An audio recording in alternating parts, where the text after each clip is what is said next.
So today we welcome someone who's certainly no stranger to us or to this college, and that's Dr. Dirk Jongkind, who's a fellow here in the college and also from the Faculty of Divinity. He carried out his doctoral work here in Cambridge on Codex Sinaiticus. He has a previous career. We were just chatting over lunch as a horticulturist and a business person. So knows about flowers and how to sell stuff. So it's very interesting. So I'm not quite sure how that links up with Greek philology, in which he's now specialising. Maybe it's all the Latin names of all the plants. I don't know. But anyway, perhaps Dirk will tell us that. He's also written quite widely in the kind of topic that he's going to speak to us today, although, as I've just been saying, he hasn't specifically spoken on this topic, so it'll be very interesting, I think, to hear Dirk speak on science and the investigation of New Testament documents. So over to you, Dirk. Thank you very much.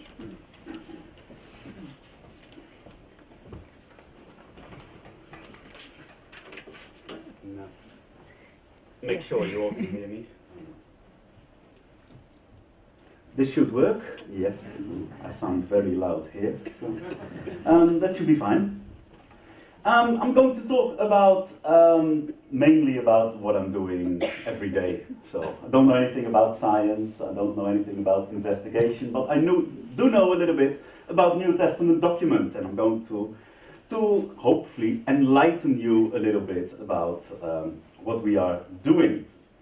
I'm going to introduce to you one of the most intricate, challenging, and baffling problems faced by the discipline of Christian theology, and is therefore, as usual within the academy, often conveniently ignored.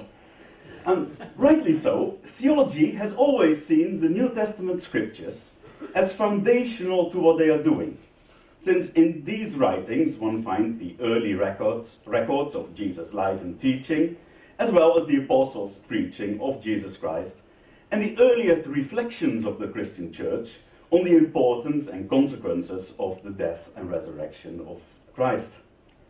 Having good access to the original wording of the New Testament in the original Greek language is a sine qua non of Christian theology, and perhaps even of Christianity as a whole.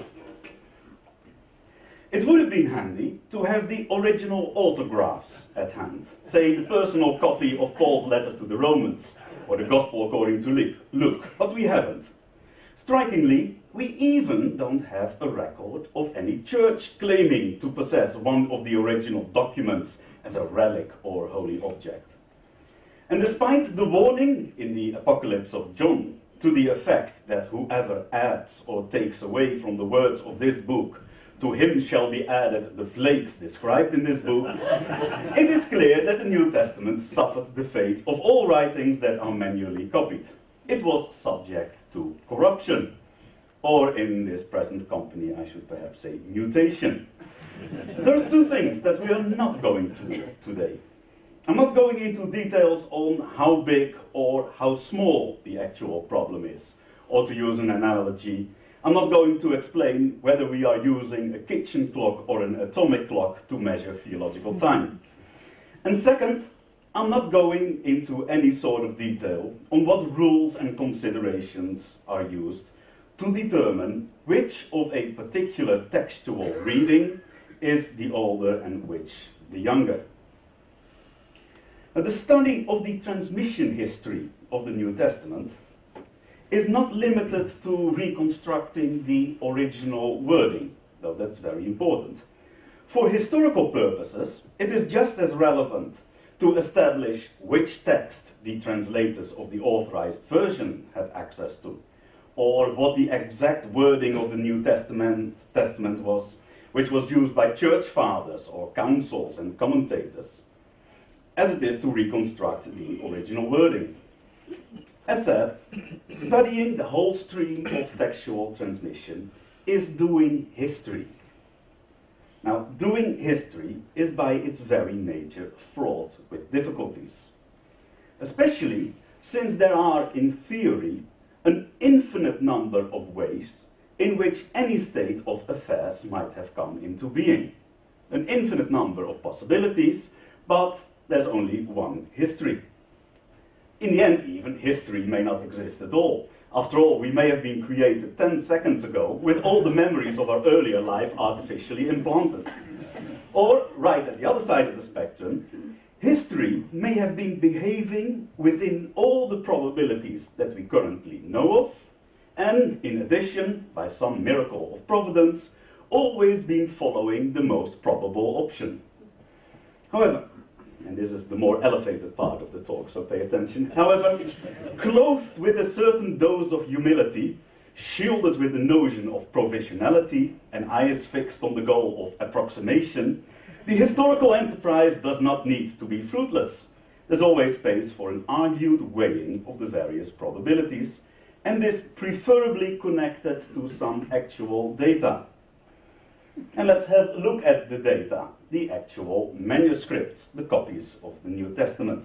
What is a manuscript? Well, by its very nature, it's a handwritten copy of a text, hopefully made from another manuscript, and that's called the exemplar. And the average Greek manuscript from the earliest period will have no word division, will have only occasionally a paragraph and punctuation, but all this is normally very haphazard and inconsistent. Spelling can be quite variable. A substantial number of manuscripts were written in an environment where absolute consistent spelling was not very high on the agenda. And at times this led to some problems. I mean, some verb endings, personal pronouns, you plural and we us, and etc.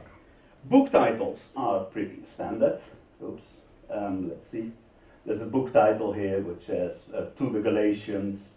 And here we have the title at the end of a book here, To the Corinthians. It's the second To the Corinthians. And that is part and parcel of normal book production. And then there's another thing. The Christian church seemed to have had a strong preference for the role, a strong preference for the codex, for the book, over the roll. To such an extent that even though they did not invent the book as a shape, the codex, they could certainly be seen as the early adapters of this new technology. I mean, this graph shows you the number of rolls and codices, from the first 5 centuries we have, excluding the Christian stuff. And these are taken from one of the central databases. Now, if I would paint here the Christian contribution, from the 2nd century, they would constantly be around this sort of line. From the very beginning on of New Testament manuscript copying, the codex was adopted. Why and how is still a matter of discussion. What about numbers of manuscript? Well, the numbers of manuscripts is good, actually too good to be convenient. Ranging from a handful of fragments from the 2nd century to substantial parts of most books through the 3rd and 4th centuries, to multiple copies of complete text from the 4th and later. And then there are the hundreds of later Byzantine copies of parts of the New Testament, which are actually full of surprises, at least some of them, despite their relatively late date. I have to warn you a little bit. Though it seems that the number of manuscripts is fairly regular throughout the centuries, here we are talking about fragments that can mean anything from 30 to 50 letters, individual characters, to most of, for example, the Gospel of John. But from here onward, we are talking, at least in quite a few cases, about a complete New Testament or all the 4 Gospels together without chapters missing. So the actual amount of text is much larger from this period than it is from over there.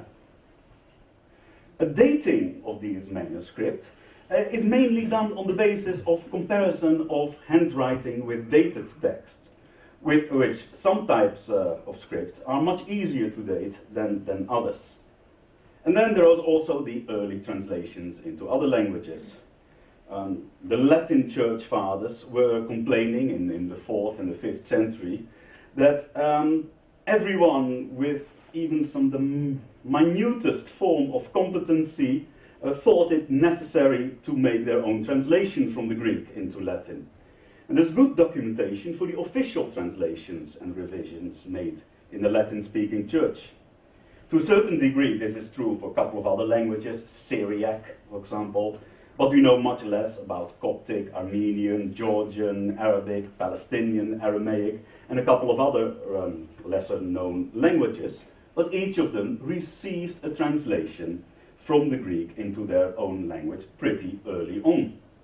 And of course, each of these versions, those languages, have their own transmission history. They were copied and suffered corruption, etc.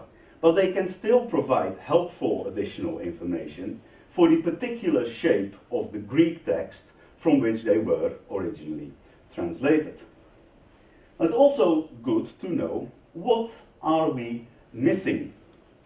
Well, from the 4th century onwards, we have a good idea how the wording of the text developed and what the particular influences are on the copying of manuscripts. So from that time on, the large-scale factors are more or less known.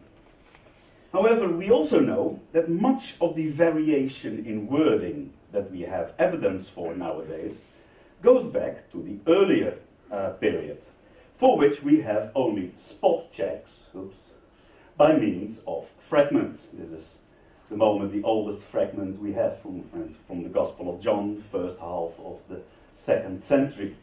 So 4th century we have lots of text, 4th century onwards. From before we have only spot checks for specific verses, and we need to extrapolate from there. It is not surprising that this earlier period is also the time in which the Christian church had little or no political power. It was not centralized, but instead geographically fragmented over a wide area inside and outside the Roman Empire, and in addition underwent some phases of extreme persecution. Now, incidentally, these circumstances provide a nice argument why it is unlikely that the documents of the New Testament were doctored or edited wholesale or sexed up like a report on weapons of mass destruction. The church had a central authority that could pull this off from the 4th century onwards. But we know positively that it did not happen at this, from that time onwards, because we have enough evidence. And we know about the 250 years or so before the 4th centuries in which it might have happened that the church was in no position to be able to pull this off and kind of centrally order all sorts of changes. Now, our intuitive reaction when faced with the data from manuscript is to see this as a relatively straightforward phylogenetic problem. It seems that it should be possible to create one comprehensive genealogy in which all the manuscripts fit neatly. Interestingly, though, we have very few parent-child manuscripts. They're only separated by a single generation, and most of these come from the later medieval period. Now, this is about the time to introduce some of the complexities of the New Testament textual tradition, which should help us to get a better idea of the type of problem we are talking about. First, there is the problem of mixture or contamination. And Dennis informed me a couple of weeks ago that the official term is lateral genetic transfer for this sort of thing. Good manuscript copying involves a number of stages. One of these is that the exemplar, which serves as the example for the manuscript, was collated, compared beforehand with another manuscript in order to ensure that the best text would be copied. And the same happened regularly with the child manuscript, which was compared to a second or third manuscript. And this resultant mixture of readings from a variety of manuscripts is a widespread complication. And then, the next one. The textual tradition as a whole has branched into textual families and text types, but never reached a stage in which speciation took place. Thus, the oldest form of the text is able to mix freely with the most recent developments of it. And in addition, textual transmission does not lead to a greater complexity, but rather tends to produce a cleaner and smoother text, although it tends to pick up some extra text as well. And then, thirdly, the textual variants in a manuscript are either the result of a copying error or come from one or more of the previous manuscripts. But they might also come from the non-manuscript part of textual transmission. I mean, manuscripts are an important line of transmission of the text, but certainly not the only one. The New Testament was memorized and learned by heart, and memory is a constant interference with good copying. Large parts of the New Testament were used in liturgical settings, which means that the copying monk was exposed to certain versions of the text on a daily basis. And thirdly, the text was also transmitted through alternative manuscript lines in the shape of commentaries and other theological works, or even songs. Now let's have a look at the mechanics of reproduction, copying and its pitfalls. The basic errors of copying a text are not dissimilar of that of copying DNA. A character can be omitted, added, transposed, or duplicated, or substituted. However, the mechanism by which textual copying is done could not be more different. This is just how our modern Greek New Testament critical edition looks like. We have here some debate about whether the words Son of God should be in Mark 1:1, beginning of the Gospel of Jesus Christ, Son of God. So whether it was added or omitted, that still remains to be seen. And then this is all the sort of evidence that's there. And that's actually, interestingly, a manuscript that just added a little bit later, initially omitted, and then added the words Son of God in abbreviation. Let's have a look at what is copying. Well, copying is basically an attempt to get words from one manuscript into the next one. And in practice, this involves 4 key stages: reading, remembering, auto-dictation, and the action of the hand.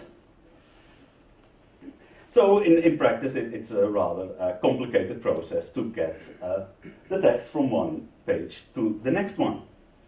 By the way, it is interesting that one of the single largest type of copying error you will find is that the text is adapted or assimilated by text that precedes or text that follows.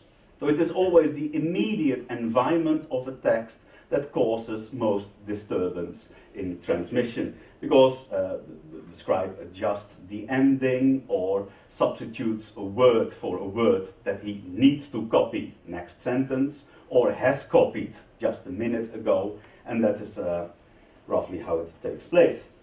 Now let's have a look at reading.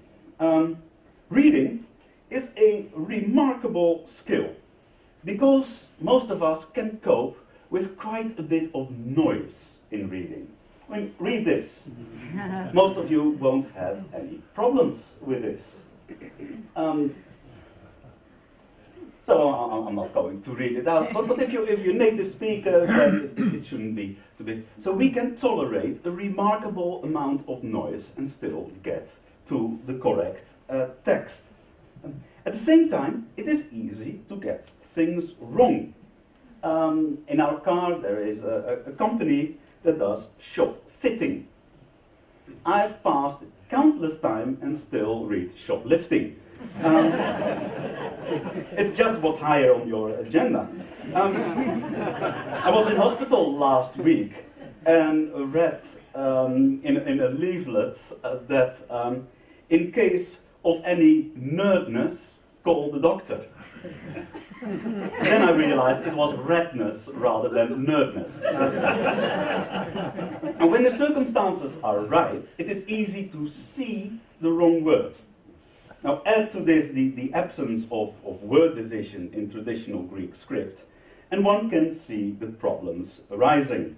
Here we have a problem that is simply one of word division, where the word aparken as one means as first fruit, and if you put a space between after the first syllable and you just slightly adjust the ending of a word, then you get from the beginning. And that is one of those typical reading problems.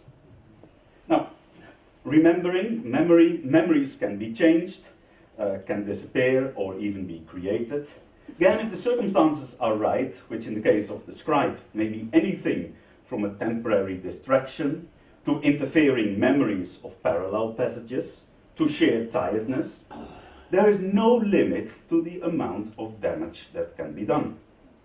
A nice example of falsely remembering is found in a manuscript where a scribe copying the Psalms should have written the birds that dwell on the rocks, but instead wrote the birds that dwell on their feathers. Now the difference in Greek is only of a single transposed letter, petron, over against pteron. But it is a good example where the semantic field triggered by bird activates all the bird-related words, and therefore the scribe did not see rocks, he generally saw kind of feathers there, because that's what he more expected, probably. And then there's the little bit of auto-dictation, that's part of writing. And then you get into spelling errors, phonetic errors. I make them all the time. My English is pretty atrocious in that sense. And here we have spelling errors in one manuscript. And this helps us a little bit, at least it helped me at the time, to distinguish or to confirm the fact that there were 3 scribes active in this part of the manuscript. This is roughly the first one. Here we have the second one with its own distinguished pattern of scroll words, of phonetic errors. And then there is one who wrote 4 pages only, who was clearly the better. Now this was just in confirmation of all sorts of other arguments, differences in handwriting, etc. But it's interesting to see that those things are actually helpful at one point. And then there, of course, the actual writing of the text. Well, missing out on a syllable or a short word is often the result of the fact that most people speak and think much quicker than they can write. Most people, not all of them. The hand is struggling to keep up, and text is skipped simply because the mind is rushing ahead of the hand. Now, this sort of analysis of the whole copying process has helped to start research in establishing some of the probabilities for specific copying errors. Earlier I mentioned that we have few examples of parent-child manuscripts, which would have helped us considerably to find the statistics for specific types of errors. However, there are some ways around this, and that is to have a look at readings that are almost guaranteed to be copying errors. I mean, for many variant units, the primitive state is only known with an element of uncertainty, especially when there are a number of good manuscripts giving support to either side of the variation. But there's a considerable number of variant units in which the variant is read only by a single manuscript over against all 10, 100, 200 other manuscripts. And though it is theoretically possible that the original reading survived in this manuscript only, it is intrinsically less probable. It is this type of research, the study of so-called singular readings, that's aiding us in making more informed judgment on the mechanisms of copying. And then we go to the joker of the pack, which is intelligent design.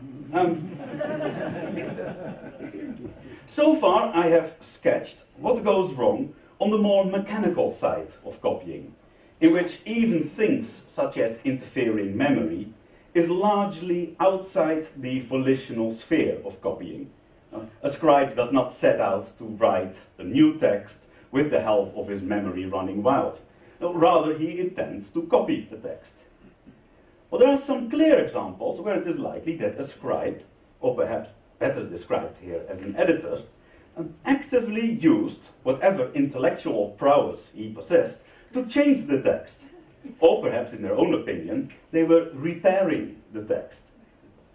The two of the three best-known examples are among the biggest variants in the whole of the New Testament. The first is the ending of the Gospel of Mark. I'm not going into details here, but there's a section of about 10, 13 verses, which most Bibles will include, but within square brackets and a warning that ancient manuscripts do not contain these words. And the other one is the story of the woman caught in adultery in John's Gospel, which is not present in some of the best manuscripts either. Now, the third example of such editorial process is found in the book of Acts of the Apostles, where we have a group of manuscripts that bear witness to a recension of this text, in which the revision was carried out systematically throughout the whole book. And it's actually only in the book of Acts where we have clear evidence of a separate recension. Now, within the mechanism of copying, we can find a variety of types of errors, with a variety of level of intentionality. From the sheer chance factor of omitting or adding small words, such as articles or redundant phrases, to the intelligent design of a scribe who starts actively interfering with the text. Now let's have a look at the manuscript transmission throughout the centuries. There's no such thing as a regular clock as to the frequency of the introduction of textual variants. There are at least 3 different factors active at different periods, say up to the year 1000. First one is this. In the 1st century, Christianity spread fast and spread over a wide geographical area. We have a period of rapid initial expansion. Christianity basically inflated more or less. In this time, the manuscript tradition was accompanied by a strict oral transmission of the preaching of Jesus and the teaching of the apostles. This tremendous expansion was carried out with missionary zeal, but was not conducive to ensure a uniform manuscript tradition. With the emphasis on preaching and spreading the good news and remaining faithful in the midst of a hostile world, there were arguably many places where the careful copying and preservation of the authoritative writings was not the highest item on the agenda. Illustrative of this rapid expansion is a somewhat triumphalist note by Pliny the Younger, the then governor of Bithynia in northern Turkey. The circle's slightly off, but it's roughly that area. He was writing to the emperor that because of his clamp down on Christians, the market for sacrificial meat was starting to recover. And he wrote this in the 1st decade of the 2nd century. That's the sort of expansion that was going on, at least in that area. Now, after the inflation type of time, we're going to convergence. The dynamics of the movement into the opposite direction, that the whole textual tradition came closer together again, is much less understood. I mean, clearly, we find places within the whole stream of the manuscript tradition where a certain convergence of textual variants happens into similar patterns. A number of factors may play a role here about convergence. One of them is the rise of authoritative centers. So we know that from the late 2nd, early 3rd century, certain cities started to acquire a reputation for Christian learning and scholarship. Alexandria in Egypt, Caesarea in Jerusalem, and Palestine, and of course Rome, still very much Greek-speaking at this time. Even today, people will trust something printed in Cambridge slightly more than something produced in Pyongyang. And there are remarks by church fathers and in the colophons of manuscript that the same was true then. But then there is also geographical contraction. Greek was the lingua franca for the first 2 or 3 centuries of the early Christian church. But then things started to change. By the end of the 4th century, Greek was no longer a common language in the city of Rome, and likewise no longer in large parts of the Western Roman Empire. And only a little later, the Greek-speaking church was increasingly constrained by the expanding Muslim conquest. And this resulted in pockets of Greek manuscript production, such as on Mount Sinai and the Jerusalem monasteries, and in larger Greek, and also in southern Italy, where Greek is still spoken in a few pockets up to this present day. And then there is a third factor within the whole convergence of variants into patterns. And that's what I call, for the moment, thick transmission. I'm sorry for the clumsiness of the term. The classical model of thinking about manuscript genealogy is to look for a single ancestor that can function as the starting point for a family of later descendants. But this is unlikely to be correct. First of all, even with manuscripts that have a very, very similar text and are likely to have been produced in a single locality, it is often difficult or impossible to pinpoint an archetype of such closely knit manuscript family. Now, we probably need to think about this not in terms of a single ancestor, but more as a population of ancestors in which certain textual patterns came together and become prevalent in most of the members of the population, but not a single member possesses all of the characteristics of such a family. I don't know of any good term yet. A thick transmission is the provisional term for the moment. And then the next stage. We come into a time around the 7th, 8th, 9th century in which we find a culture of conservation. In the Byzantine Empire, there was a tremendous respect for history and texts from antiquity, and they were copied very carefully. It was very kind of backward looking. Well, besides the natural consequences of convergence, as mentioned above, no new developments seem to take place in this time. Now, this much tighter outlook on the conservation of texts is also found in other contemporary movements. For example, in Islamic theology, which makes a great point of the infallible transmission of the Quran. And within Judaism, we find the painstaking labors of the so-called Masoretes, who combined copying with precise textual studies. It seems that the kind of letter-by-letter precise copying was very much in the air at that time of civilization. And some of the textual updating of the text that continued to happen is also acceptable in our days. We don't mind reading Charles Dickens in contemporary spelling. And the authorized version of the English Bible has undergone similar revision.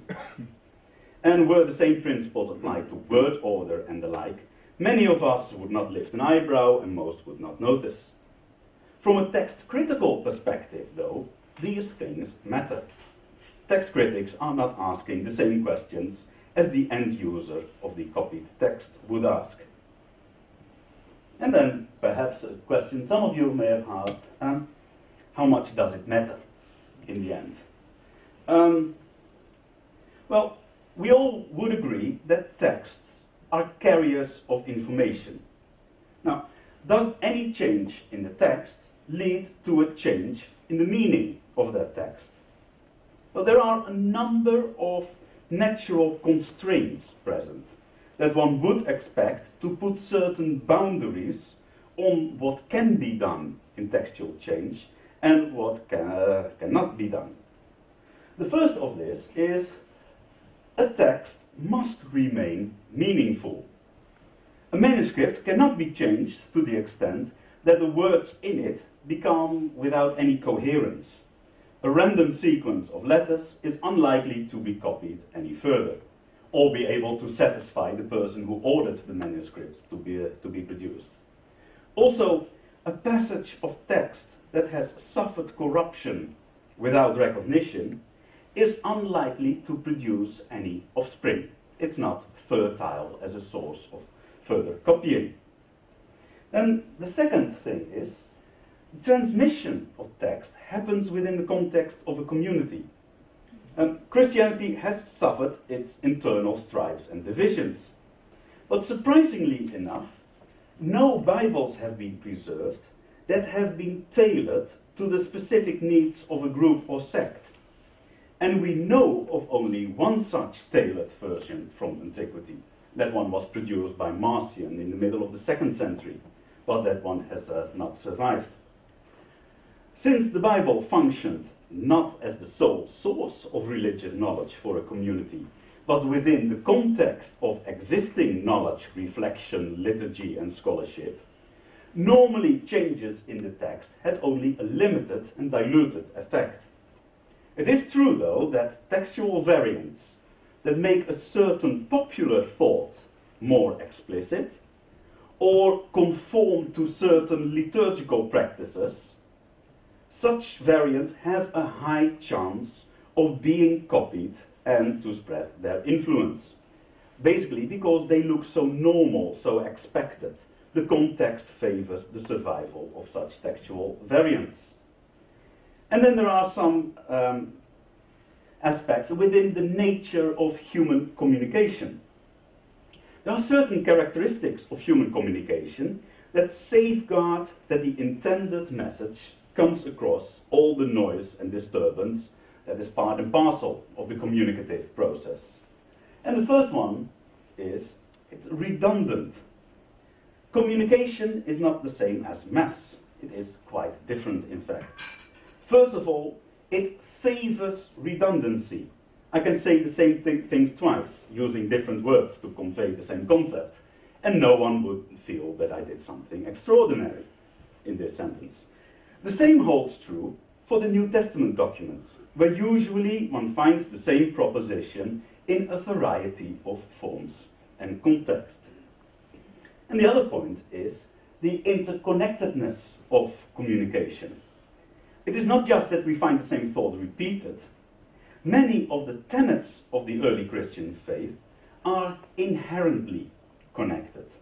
There is a certain internal coherence, sometimes dependence, and often a recognizable context within which the message and history takes place. One would not expect Roman Stoic philosophy in 1st century Palestine. One would not expect explicitly Trinitarian formulations in early apostolic letters. But one would expect resonances of Roman provincial policy, of rabbinic discussions, of the language of the Old Testament Jewish scriptures. Now, all such factors put clear brakes on the amount of change that can happen without starting to push against the boundaries of credibility. But some of those variants can have considerable local impact. And they can affect the way how we would read a particular sentence or a particular paragraph. The difference between a long O and a short O in Greek would hardly make any audible difference in pronunciation. But it is the difference between the statements, "We have peace with God," or "Let us have peace with God." And this is a variant found in the text of Romans 5:1. Now, on the theological level, it doesn't make much difference whether the opening of Mark's Gospel says, "the Gospel of Jesus Christ," or the gospel of Jesus Christ, Son of God. But it makes a difference in how one sees the communicative strategy of the original author. Does he start straight away with the revelation that Jesus is Son of God, or does he wait till the Roman centurion in Mark 14 explains it or cries it out that truly he is the Son of God? So there's quite a difference in that sort of area. Now there are few text critics, I'm going to wrap up here. There are few text critics who have experience or knowledge of how to handle large amounts of data. Let's be frank, the Greek New Testament contains only about 134,000 words.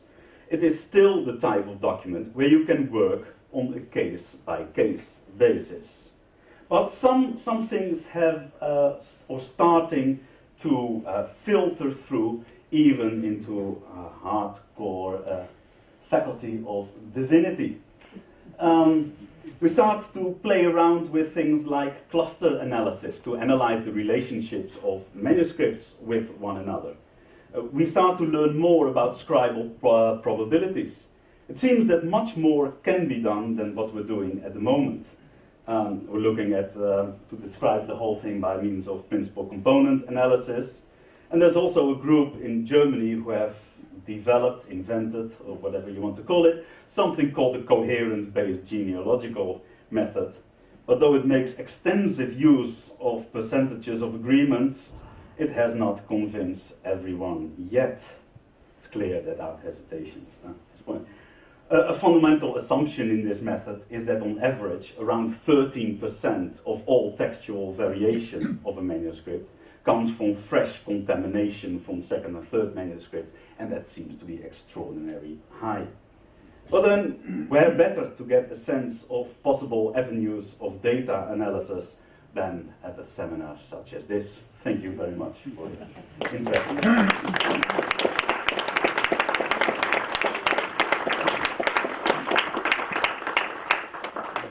Thank you very much, Dirk, and I'm sure that's provoked plenty of questions, so over to you. Yes, Eric, to the back. Yes. We have a mic coming around, so people could just wait till the mic comes. Thank you. I'm curious, obviously Latin text and Greek text are very different in terms of writing. Is there evidence of different rates of error and transmission problems with different types of text in terms of Greek letters as opposed to Western Latin letters?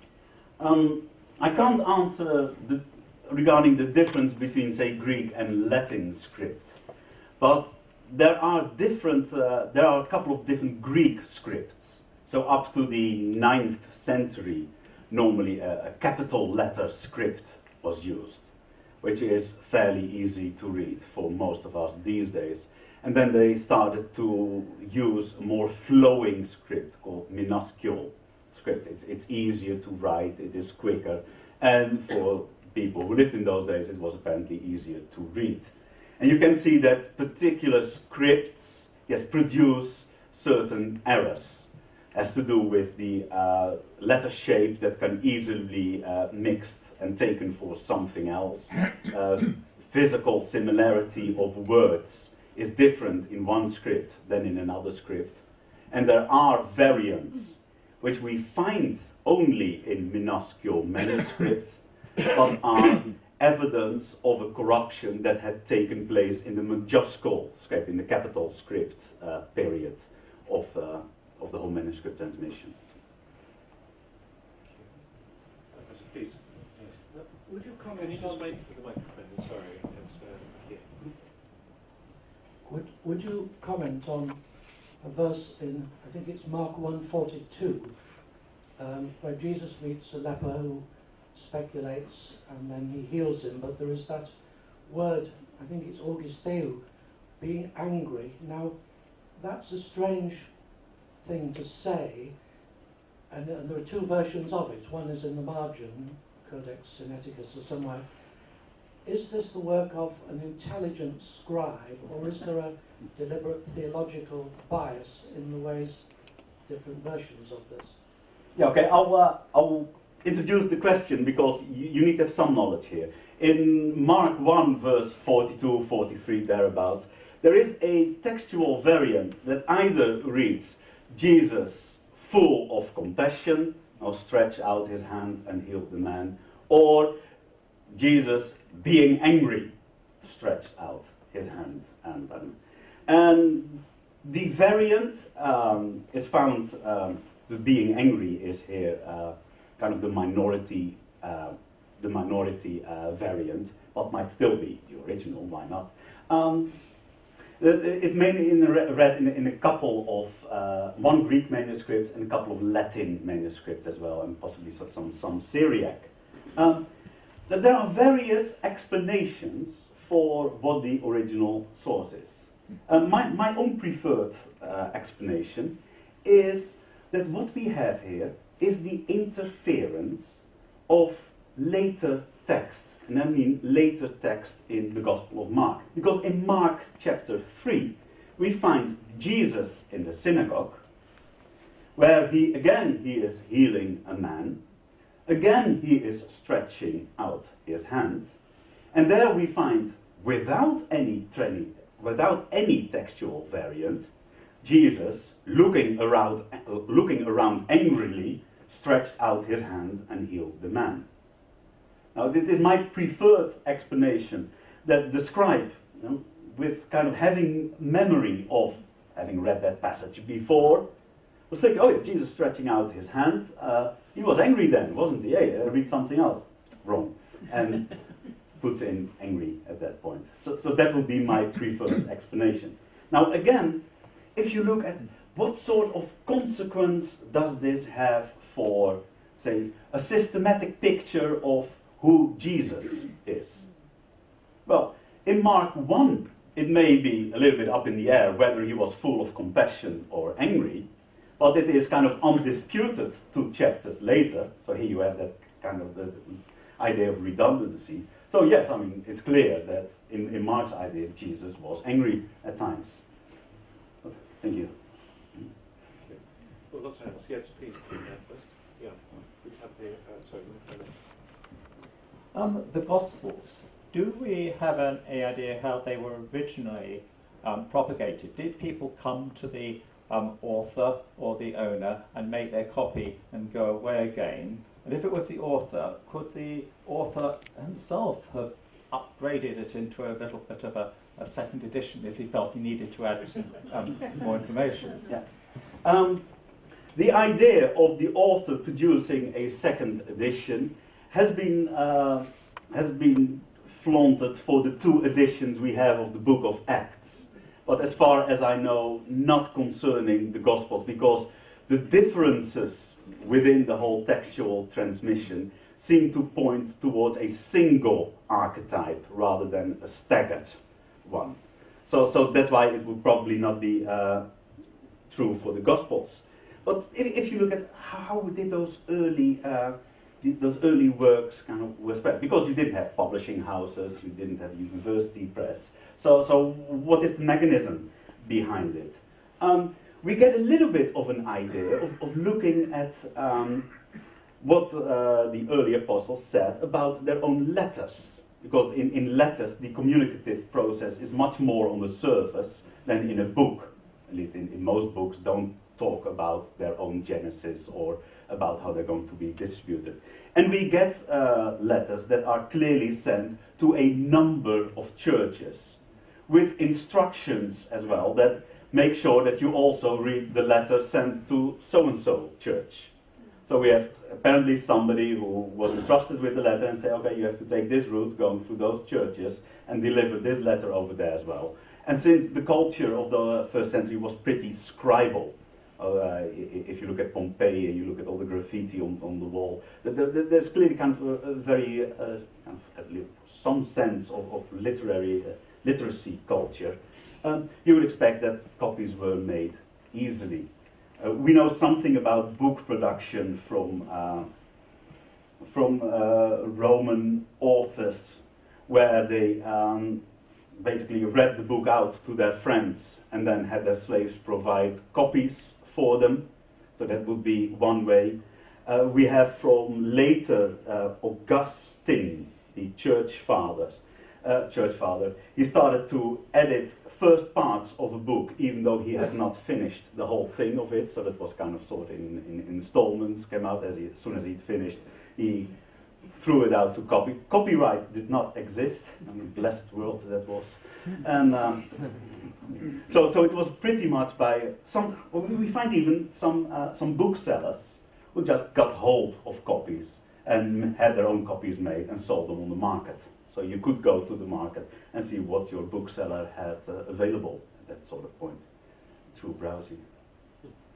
Okay, I think there's some hands at the back here. We'll go to the middle, please, and then we'll go further back and then around. Thank you. In the middle, there's the lady in the middle, sorry. Oh, thank you very much. First of all, thank you so much for a very, very interesting talk. I wondered, in all of your textual analysis, do you have people who are looking at it from a discourse analysis perspective? In oral communication, in conversations now, we know a great deal about how these are structured, the kind of patterns and forms, and forms that ordinary conversation take. And I wondered if this kind of analysis, you were using that kind of analysis in your own work. Okay, what about discourse analysis, which is kind of looking at text, not so much on the level of a single sentence, so what is the word order, but looking at larger structures within the text. How does a text work, and how does it affect the actual wording of a text? I have to say yes and no. What I mean with the no is that I'm a little bit of a purist still, that I think things like discourse analysis should follow the establishment of the text. So you learn to know about kind of discourse grammar and all the things once you have the text in place, and then you see what tends to happen or not to happen. At the same time, I have to admit that at times when I have to, and I'm faced with the problem of two different connectives. So Greek, like English, has lots of connectives, therefore or thus, and that sort of thing, because when I have to choose between two of them, and I can't get out of it because of manuscript attestation and the like, and sometimes as a matter of last resort, I look at the whole passage and kind of trying to establish the probability, what would be the most likely connective used at this particular point. How does it work with paragraphing, and that sort of thing. But it remains very much a kind of well, say probabilities of 60-40 rather than something like 90-10 or 95-5, what you would like to have. Thank you. Yes, please, sir. And then we'll go back. Yeah. Just on the issue of dialects within the Greek language, as in English, the Americans don't like our British English. They want their Bibles changed slightly so that they can understand it on the other side of the pond, as it were. But within the Greek language, we also have these dialects. And the Egyptian language certainly seems to be one where they wanted to go back to a purer form of the Attic Greek.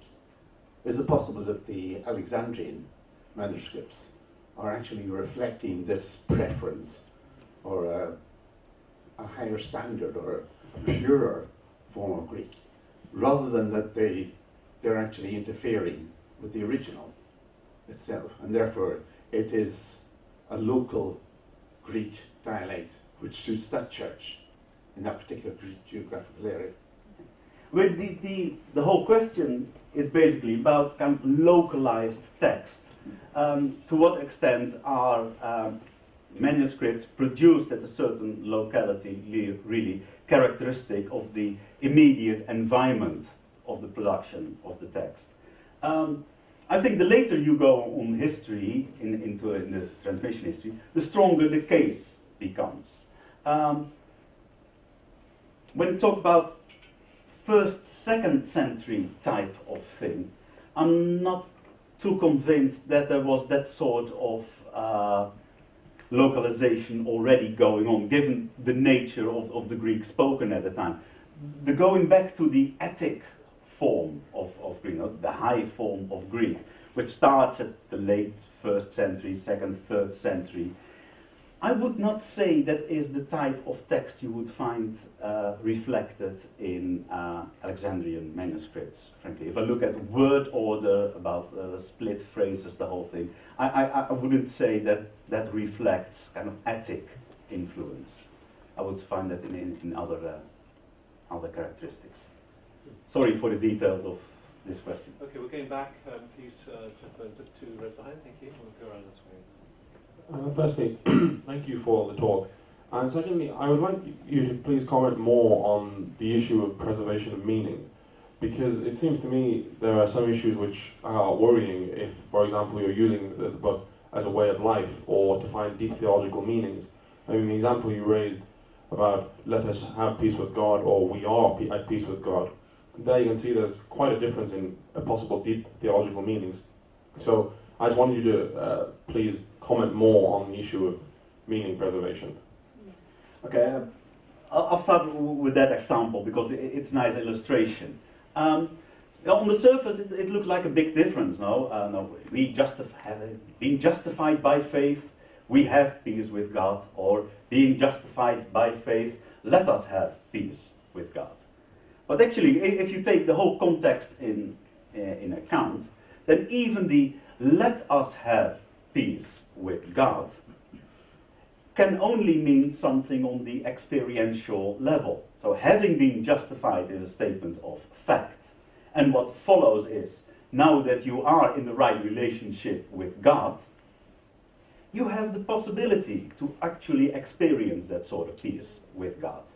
So even there, it does not betray a theological conflict. It is rather whether it is a statement of fact or it is an encouragement to enter into that statement of fact. So that's how I would go about that sort of difference. Preservation of meaning. I am quite sure that most Christian theologians would be happy with the statement that if God had so desired, he could have preserved the scripture without any corruption, mutation in it whatsoever. Apparently, he did not desire so. Now, if you start from that sort of standpoint, that, okay, this is the situation we're faced with, this is the situation from which we have to start, then you can approach the whole issue from a certain element of initial trust. Okay, we are here. Apparently, there is some divine guidance in all that, in all this. So perhaps we have to live with a certain grayness on the edges of some of the tenets we so hold dear. But that is part of the critical engagement with all of the world. We'd love to see reality as digital. No? It's either a 0 or a 1. I think it was Terry Pratchett who said that reality is much more analog. It is kind of you're approaching something. You exist for a little bit, or you exist a little bit more. But that's a much better model to. You can approximate the truth, and you can be fairly confident you are a good approximation. But there will always be the rough edges, the grey areas, the lack of absolute certainty everyone is always looking for. Thank you very much. Question over here, please. Back, yes. Thanks. Just to add my word of thanks for an interesting talk as well. To bring this all up to date, the current Greek version of the New Testament we have is Mescal Island, I forget which edition that we're on. We're 28. 28, thank you. How confident can we be that that really is the best available redaction of all the various manuscripts and things that are available? Is it something that we can put our hand on in court and swear on? This is a very tricky one for a number of reasons. Yes, I think it is the best edition available. I think, can it be improved? Yes, I believe so. Camera here. Tricky one. Would I say that some work is done on an alternative? Here in Cambridge, I can confidently say, yes, there is. Whether that will be an improvement remains to be judged by the scholarly forum and other people as well. But we are more or less fumbling in the margins rather than rewriting the whole New Testament. Okay, we've got a lot of hands still, but maybe the last question from Nell, who's at the back there, yes. I just wanted to ask, in the last 3 months in this country we've had debates about women bishops and about gay marriage, in which there's been an awful lot of referring to particular passages from both the Old and the New Testament, particularly from Corinthians and Paul's letters.